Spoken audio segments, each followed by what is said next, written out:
Assalamualaikum warahmatullahi wabarakatuh.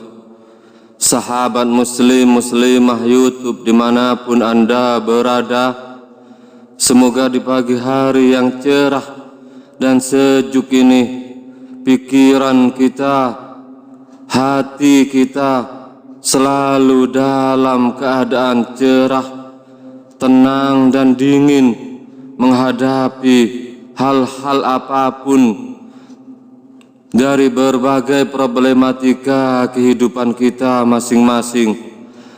Mengapa semua di awal video saya selalu mengulang-ulang pikiran yang tenang dan jernih?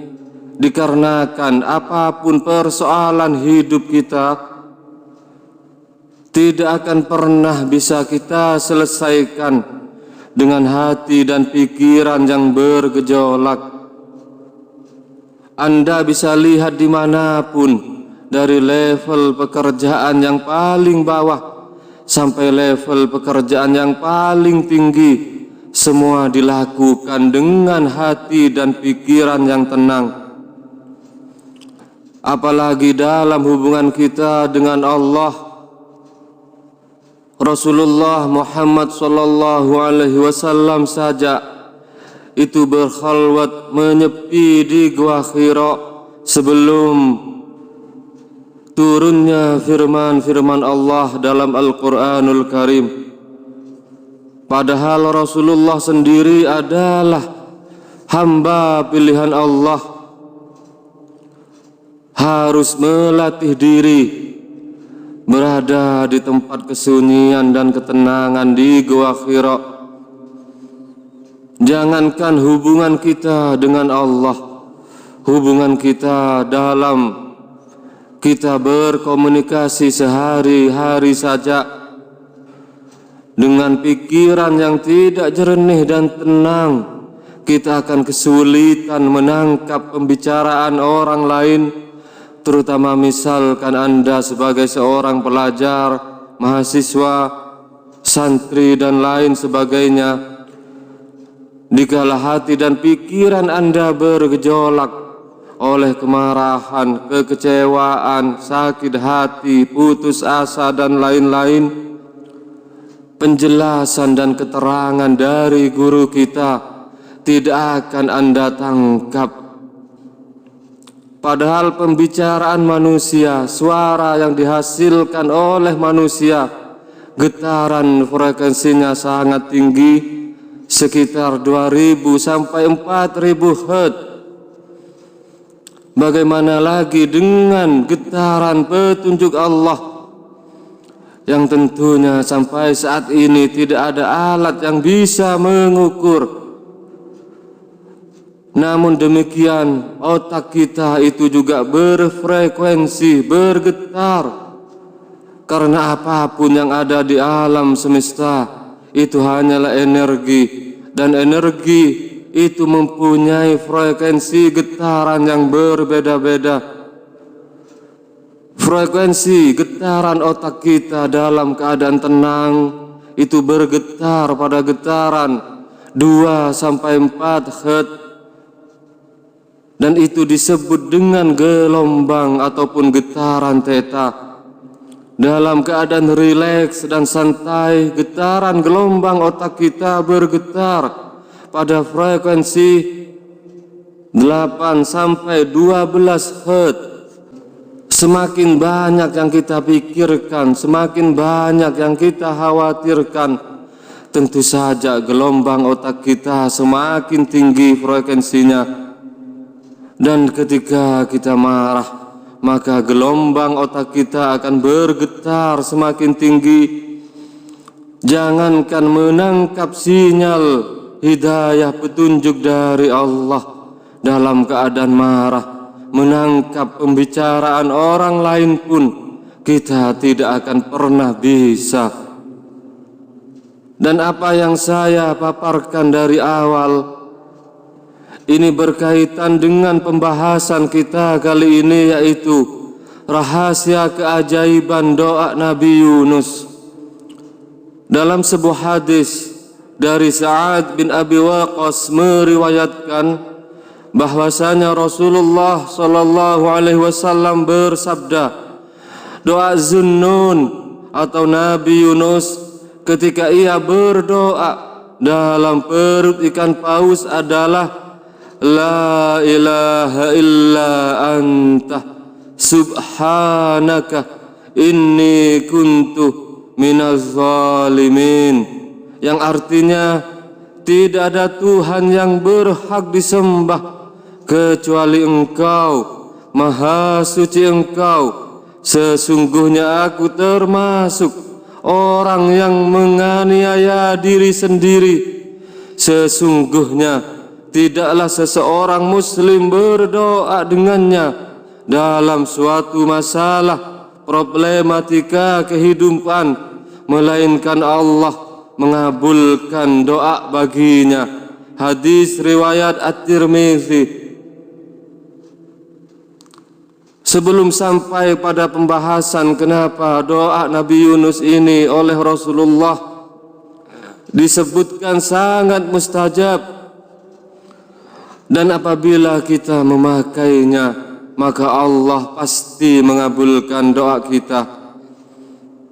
Sebelum Anda mengamalkannya juga Anda harus mengetahui kisah di balik doa Nabi Yunus ini, di mana ketika Nabi Yunus berdakwah ke kaumnya, setelah sekian lama mereka juga belum beriman kepada Allah, tetap dalam keadaan kafir, maka dengan hati dan perasaan yang kecewa Nabi Yunus mengancam kaumnya bahwa dalam 3 hari azab Allah akan turun dan mereka semua akan diazab oleh Allah.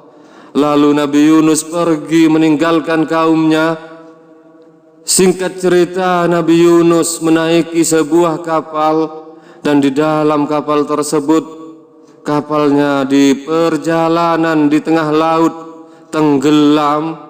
Lalu Nabi Yunus dimakan ikan paus, dan dalam kegelapan di perut ikan paus Nabi Yunus berdoa kepada Allah, la ilaha illa anta subhanaka inni kuntu minaz zalimin. Dan doa Nabi Yunus ini terekam dalam firman Allah dalam Al-Quranul Karim, Al-Quran Surah Al-Anbiya ayat 87 dan 88, yang artinya, dan ingatlah kisah Zunnun ketika ia pergi dalam keadaan marah, lalu ia menyangka bahwa kami tidak akan mempersempitnya, menyulitkannya, maka ia menyeru dalam keadaan yang sangat gelap bahwa tidak ada Tuhan selain Engkau, Maha Suci Engkau. Sesungguhnya aku adalah termasuk orang-orang yang zalim. Maka kami telah memperkenankan doanya dan menyelamatkannya dari kedukaan. Dan demikianlah kami selamatkan orang-orang yang beriman. Nabi Yunus dalam ketidaksabarannya berdakwah, kecewa dikarenakan kaumnya tidak mau beriman kepada Allah. Dan dari kisah Nabi Yunus ini, bahwa beliau itu kecewa, marah, bukan untuk kepentingan pribadinya, namun untuk berdakwah menegakkan kalimat tauhid. Kecewa dan marah sedikit saja itu sudah menjadi kesulitan bagi kehidupannya, seperti yang difirmankan oleh Allah. Lalu ia menyangka bahwa kami tidak akan mempersempitnya dan menyulitkannya. Bagaimanakah dengan kita? Semua kepentingan kita, doa-doa kita kepada Allah, saya yakin 100% atas dasar kepentingan diri kita sendiri, paling jauh hanya untuk kepentingan orang-orang terdekat kita, istri kita, anak-anak kita. Lalu setiap hari kita marah, kecewa dengan kondisi-kondisi kita. Sebagai contoh misalkan, mungkin saat ini Anda tinggal di rumah kontrakan. Tentu saja di sana banyak kekurangan yang Anda rasakan, tempatnya sempit dan lain sebagainya. Dan Anda menginginkan rumah sendiri, bisa membangun rumah sendiri. Anda berikhtiar secara zahir dan secara batin Anda setiap malam berdoa kepada Allah agar hajat Anda memiliki rumah dikabulkan oleh Allah. Kalau Anda jujur mau menelusuri ke tingkat batin psikologis Anda sendiri, keinginan memiliki rumah itu berangkat dari kekecewaan, dikarenakan saat ini Anda masih tinggal di kontrakan. Begitu pula dengan keinginan-keinginan kita yang lain. Semua berawal dari penolakan, ketidakterimaan kita dengan kondisi kita saat ini, baik di bidang rezeki, kesehatan, karir, dan lain-lain. Secara psikologis, semua keinginan kita tersebut berawal dari kekecewaan kita, ketidakterimaan kita dengan kondisi kita saat ini. Kalau yang terjadi di mental dan psikologis kita tidak kita benahi dan kita betulkan sampai berbusa-busa, kita mengamalkan doa Nabi Yunus ini ratusan ribuan kali, tidak akan pernah sampai kepada Allah, dikarenakan kekecewaan kita sendirilah, kemarahan kita sendirilah, ketidakterimaan kita sendirilah dari kondisi kita saat ini yang akan mengcancel dan membloknya di tingkat batin kita. Lalu bagaimanakah caranya agar doa kita, misalkan ketika kita mengamalkan doa Nabi Yunus ini, semua permohonan kita diijabah, dikabulkan oleh Allah. Tidak ada cara lain kecuali kita masing-masing meneliti keinginan-keinginan kita tersebut, berawal dari apakah? Dari kekecewaan, dari kemarahan, dari kekesalan dengan kondisi apapun yang sedang kita alami saat ini. Lalu sadari bahwa itu ada dalam mental pikiran kita, dan akui itu kepada Allah bahwa kita telah menzalimi diri kita sendiri. La ilaha illa anta subhanaka inni kuntu minaz zalimin. Ya Allah, saya telah marah. Ya Allah, saya telah kecewa, tidak terima dengan kekurangan saya, dengan rezeki yang saya terima dapatkan saat ini. Kalau batin kita sudah mengakui bahwa semua doa kita, keinginan kita itu berangkat dari kekecewaan akan kondisi kita saat ini, yang tentu saja apapun kondisi Anda saat ini, semua adalah atas kehendak Allah. Lalu di saat yang sama kita kecewa, marah, kesal dengan pemberian Allah. Dan setelah itu kita berangkat berdoa kepada Allah. Tentu saja doa seperti ini, meskipun kita menggunakan doa Nabi Yunus ini, Allah tidak akan pernah mengabulkannya, karena doa kita terhalangi, terhijab oleh kekecewaan, kemarahan, ketidakterimaan kita atas pemberian Allah. Ketika berdoa menggunakan doa ini, Nabi Yunus tidak pernah mengulang-ulang ratusan bahkan ribuan kali.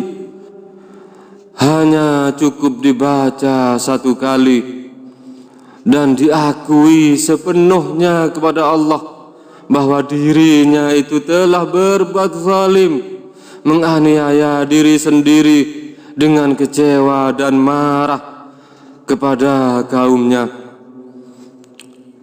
Sedangkan kita yang bukan siapa-siapa tentu saja harus melatih diri, baik dengan berdoa menggunakan doa Nabi Yunus ini, dan kita sinkronkan doa Nabi Yunus ini dengan pikiran kita bahwa setiap saat, setiap hari banyak sekali ketidakterimaan kita, kekecewaan kita, kemarahan kita atas kondisi kita yang kita hadapi saat ini.